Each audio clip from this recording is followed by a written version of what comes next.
11.7. The dark side of relationships. In the course of a given day, it is likely that we will encounter the light and dark sides of interpersonal relationships. So what constitutes the dark side of relationships?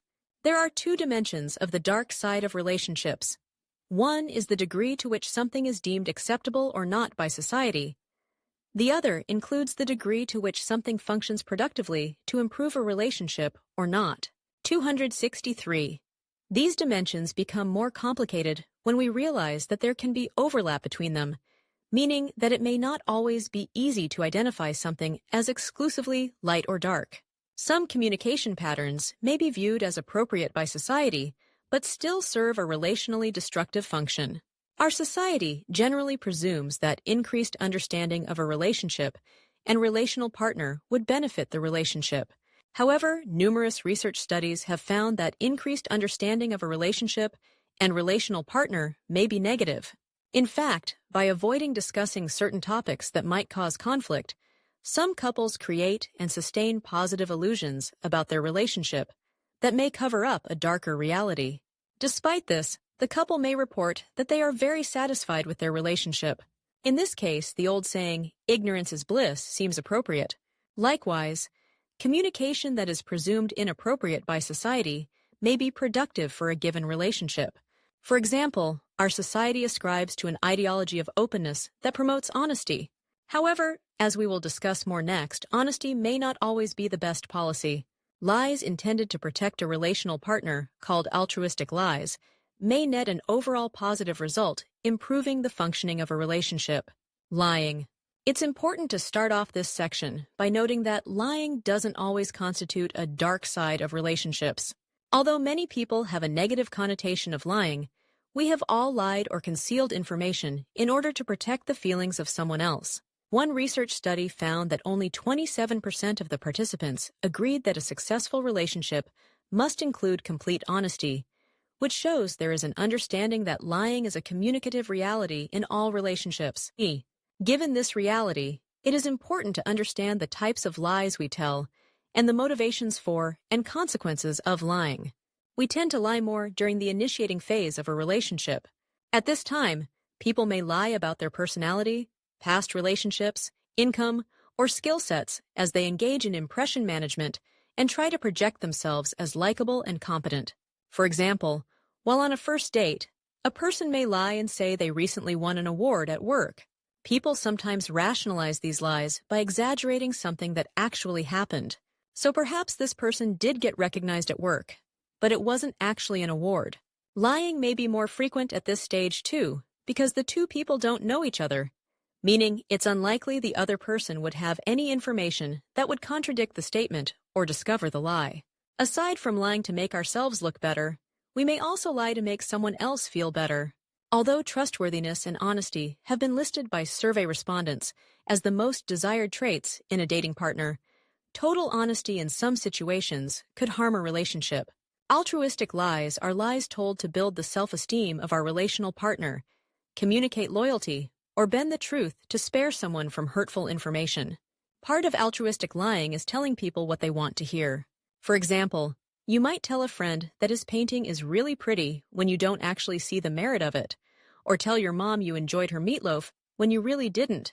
These other-oriented lies may help maintain a smooth relationship, but they could also become so prevalent that the receiver of the lies develops a skewed self-concept and is later hurt. If your friend goes to art school only to be heavily critiqued, did your altruistic lie contribute to that? As we grow closer to someone, we lie less frequently, and the way we go about lying also changes. In fact, it becomes more common to conceal information than to verbally deceive someone outright. We could conceal information by avoiding communication about subjects that could lead to exposure of the lie. When we are asked a direct question that could expose a lie, we may respond equivocally, meaning we don't really answer a question. When we do engage in direct lying in our close relationships, there may be the need to tell supplemental lies to maintain the original lie. So what happens when we suspect or find out that someone is lying? Research has found that we are a little better at detecting lies than random chance, with an average of about 54% detection. In addition, couples who had been together for an average of 4 years were better at detecting lies in their partner than were friends they had recently made. This shows that closeness can make us better lie detectors. But closeness can also lead some people to put the relationship above the need for the truth, meaning that a partner who suspects the other of lying might intentionally avoid a particular topic to avoid discovering a lie. Generally, people in close relationships also have a truth bias, meaning they think they know their relational partners and think positively of them, which predisposes them to believe their partner is telling the truth. Discovering lies can negatively affect both parties and the relationship as emotions are stirred up, feelings are hurt, trust and commitment are lessened, and perhaps revenge is sought. Sexual and emotional cheating. Extradiatic romantic activity, ERA, includes sexual or emotional interaction with someone other than a primary romantic partner. Given that most romantic couples aim to have sexually exclusive relationships, ERA is commonly referred to as cheating or infidelity, and viewed as destructive and wrong. Despite this common sentiment, ERA is not a rare occurrence. Comparing data from more than 50 research studies shows that about 30% of people report that they have cheated on a romantic partner, and there is good reason to assume that the actual number is higher than that. 271. Although views of what is considered cheating vary among cultures and individual couples, sexual activity outside a primary partnership equates to cheating for most. Emotional infidelity is more of a gray area. While some individuals who are secure in their commitment to their partner may not be bothered by their partner's occasional flirting, others consider a double glance by a partner at another attractive person a violation of the trust in the relationship. You only have to watch a few episodes of The Jerry Springer Show to see how actual or perceived infidelity can lead to jealousy, anger, and potentially violence. While research supports the general belief that infidelity leads to conflict, violence, and relational dissatisfaction, it also shows that there is a small percentage of relationships that are unaffected or improve following the discovery of infidelity. This again shows the complexity of the dark side of relationships. The increase in technology and personal media has made extradiatic relationships somewhat easier to conceal, since smartphones and laptops can be taken anywhere, and people can communicate to fulfill emotional and/or sexual desires. In some cases, this may only be to live out a fantasy and may not extend beyond electronic communication. But is sexual or emotional, computer-mediated communication considered cheating? You may recall the case of former Congressman Anthony Weiner, who resigned his position in the U.S. House of Representatives after it was discovered that he was engaging in sexually explicit communication with people using Twitter, Facebook, and email. The view of this type of communication as a dark side of relationships is evidenced by the pressure put on Weiner to resign. So what leads people to engage in ERA? Generally, ERA is triggered by jealousy, sexual desire, or revenge. Jealousy, as we will explore later, is a complicated part of the emotional dark side of interpersonal relationships. Jealousy may also motivate or justify ERA. Let's take the following case as an example. Julie and Mohammed have been together for 5 years. Mohammed's job as a corporate communication consultant involves travel to meet clients and attend conferences. Julie starts to become jealous when she meets some of Mohammed's new, young, and attractive coworkers. Julie's jealousy builds as she listens to Mohammed talk about the fun he had with them during his last business trip. The next time Mohammed goes out of town, Julie has a one-night stand and begins to drop hints about it to Mohammed when he returns. In this case, Julie is engaging in counter-jealousy induction, meaning she cheated on Mohammed in order to elicit in him the same jealousy she feels. She may also use jealousy as a justification for her ERA, claiming that the jealous state induced by Mohammed's behavior caused her to cheat. Engaging in ERA to get revenge may result from a sense of betrayal by a partner and a desire to get back at them. In some cases, an individual may try to make the infidelity and the revenge more personal by engaging in ERA with a relative, friend, or ex of their partner. In general, people who would engage in this type of behavior are predisposed to negative reciprocity as a way to deal with conflict and feel like getting back at someone is the best way to get justice. Whether it is motivated by jealousy, sexual desire, or revenge, ERA has the potential to stir up emotions from the dark side of relationships. Emotionally, anxiety about being found out and feelings of guilt and shame by the person who had the affair may be met with feelings of anger, jealousy, or betrayal from the other partner. Anger and aggression. We only have to look at some statistics to get a startling picture of violence and aggression in our society. 25% of workers are chronically angry. 60% of people experience hurt feelings more than once a month. 61% of children have experienced rejection at least once in the past month. 25% of women and 16% of men have been stalked. 46% of children have been hit, shoved, kicked, or tripped in the past month. And nearly 2 million people report being the victim of workplace violence each year. Violence and abuse definitely constitute a dark side of interpersonal relationships. Even though we often focus on the physical aspects of violence, communication plays an important role in contributing to, preventing, and understanding interpersonal violence.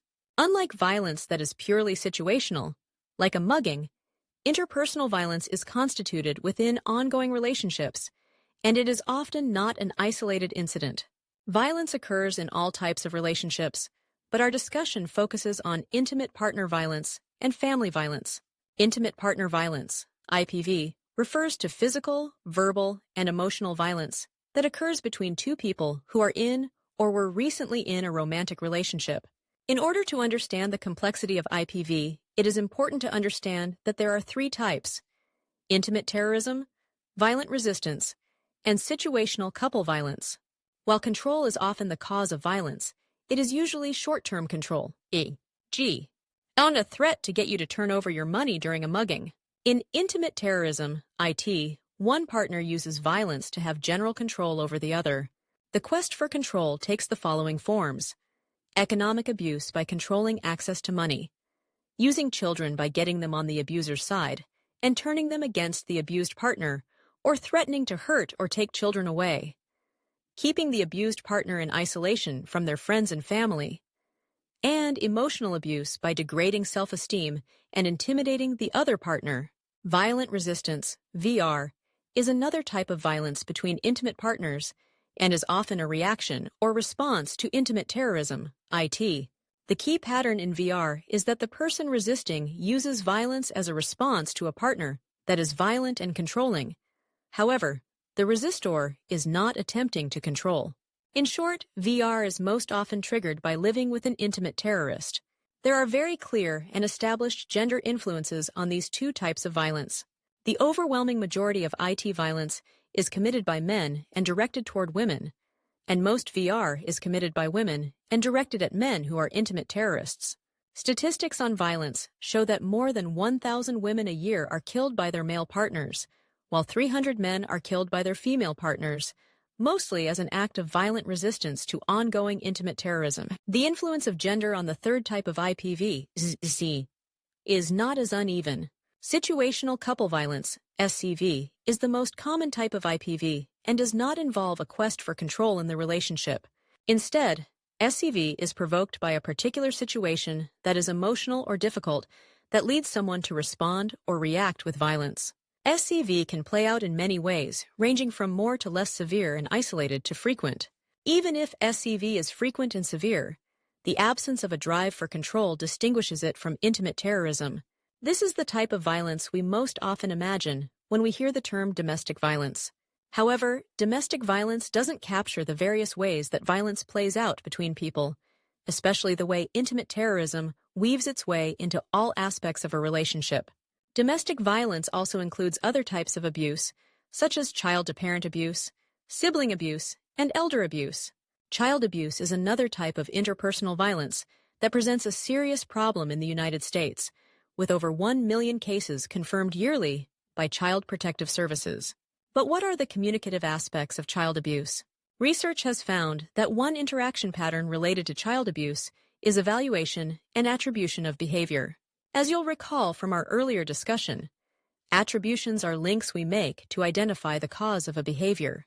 In the case of abusive parents, they are not as able to distinguish between mistakes and intentional behaviors, often seeing honest mistakes as intended and reacting negatively to the child. Abusive parents also communicate generally negative evaluations to their child by saying, for example, "You can't do anything right," or "You're a bad girl."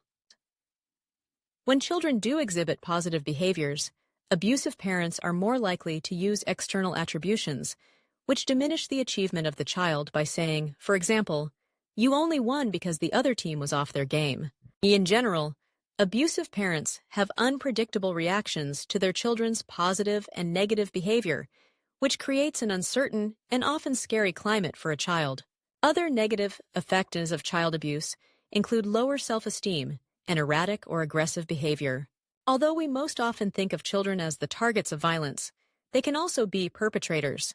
Reports of adolescent-to-parent abuse are increasing, although there is no reliable statistic on how prevalent this form of domestic violence is, given that parents may be embarrassed to report it or may hope that they can handle the situation themselves without police intervention. Adolescent-to-parent abuse usually onsets between ages 10 and 14. Mothers are more likely to be the target of this abuse than fathers, and when the abuse is directed at fathers, it most often comes from sons. Abusive adolescents may also direct their aggression at their siblings. Research shows that abusive adolescents are usually not reacting to abuse directed at them. Parents report that their children engage in verbal, emotional, and physical attacks in order to wear them down to get what they want. While physical violence has great potential for causing injury or even death, psychological and emotional abuse can also be present in any relationship form. A statistic I found surprising states that almost all people have experienced at least one incident of psychological or verbal aggression from a current or past dating partner. Psychological abuse is most often carried out through communicative aggression, which is recurring verbal or nonverbal communication that significantly and negatively affects a person's sense of self. The following are examples of communicative aggression: degrading, humiliating, blaming, berating, name-calling, physically or emotionally withdrawing, giving someone the cold shoulder, neglecting, restricting another person's actions, over-monitoring, controlling money or access to friends and family, dominating, bossing around, controlling decisions, threatening physical harm, threatening self, relational partner, or friends, family/pets of relational partner. While incidents of communicative aggression might not reach the level of abuse found in an intimate terrorism situation, it is a pervasive form of abuse. Even though we may view physical or sexual abuse as the most harmful, research indicates that psychological abuse can be more damaging and have more wide-ranging and persistent effects than the other types of abuse. Psychological abuse can lead to higher rates of depression, anxiety, stress, eating disorders, and attempts at suicide. The discussion of the dark side of relationships shows us that communication can be hurtful on a variety of fronts.